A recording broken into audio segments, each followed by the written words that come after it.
की social worker Syed Zeeshan Bukhari दे नाल अज तारीख 29 पहला महीना 2025 DPO साहब को अपील है, RPO साहब को अपील है, AG साहब को अपील है।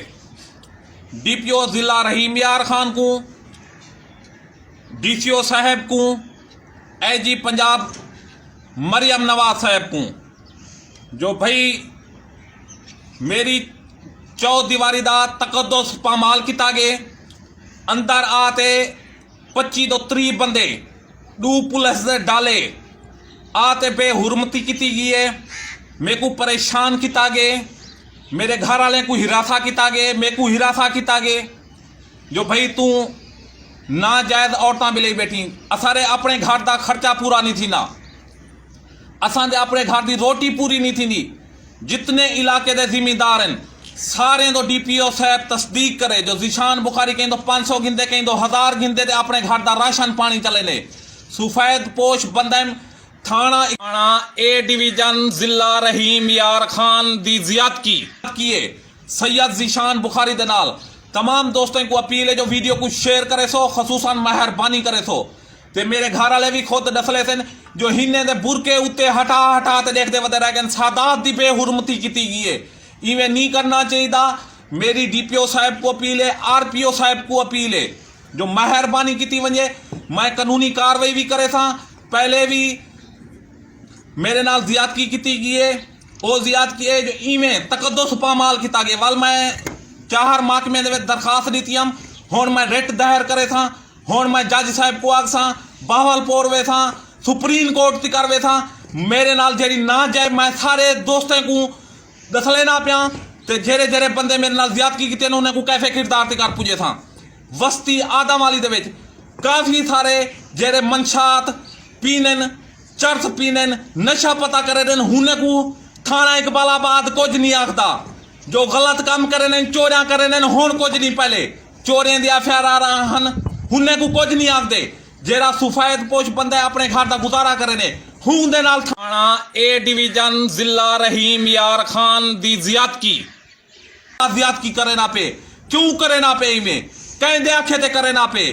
ही गाल दा ज़ीशान बुखारी जवाब घिनना चाहते ते DPO साहब को बार बार मैं अपील करे ना पिया, DPO जिला रहीम यार खान को।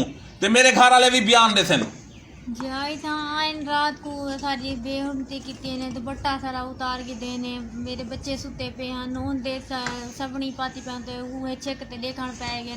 सारे कमरे को चेक किते ने, कोई सबूत मिले आता गाल करे ना, ना इवें तो ना करे ना जो भाई आते सैदे दी बेहुरमती करें। सारा दरवाजा तोड़ दिते ने, आते लत्ता मारे ने, मतलब दरवाजे अंदर बैठे सारे दरवाजे भनते अंदर ट्रप हैं। मैं जितना आके हम जो भाई मेरा घर वाला घर को नहीं, तो ना ही में करो, कोई औरत को नहीं आके एक ना नहीं सुनी। मेरे को गालियां को जो देवण पै गए, अलावण पै गए, कई ते कई गालियां औरत उनके नाल वधी हुई भी मेरे को कई ते कई गाली गाण पैगी है, बदतमीजी ज्यादा की ने। मैं कहती तुसा इवें ना करो, भला अलावण पै गए ना कि तुसा लुकई बैठे हुए ते ये है ते वो है। मैं तुसा चेक कर गिनो, अगर तुसा को मिल वजे ठीक है, कोई सबूत भी को नहीं मिला। आम मुरुदा सां इवें इल्ज़ाम लाते ने, जेड़े आखे नहीं उन्हीं को न पूछे ना भाई क्यों इवें आम मुरुदा असां ते इल्ज़ाम लाते ने। कोई होवे या निकले आता भलाई भी कोई सबूत ही को नहीं निकता। इं आम मुरुदा सारी बेहुरमती की ने, सारे दुपट्टे ला के देने, असां को बदतमीजी सारे नाल की ने। मुँह मेरे बालें दे वो जो रोवण पै गए, उन्हीं को दड़के नेवण पै गए, लावण पै गए।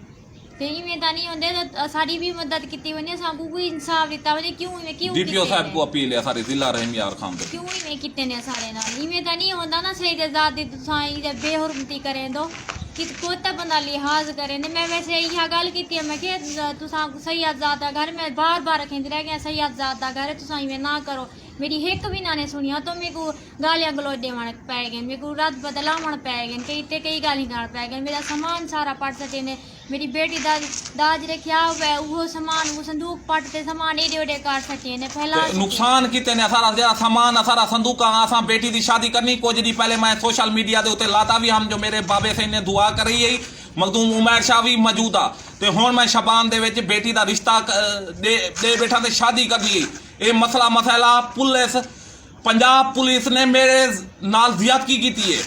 मैं तमाम इदारे वाले को आखदा ते मरियम नवाज साहब को आखदा जो अपनी पंजाब पुलिस को समझा जो भाई इवें कंहिं दी चौथ दीवारी दा तकद्दुस पामाल ना कीता वञे।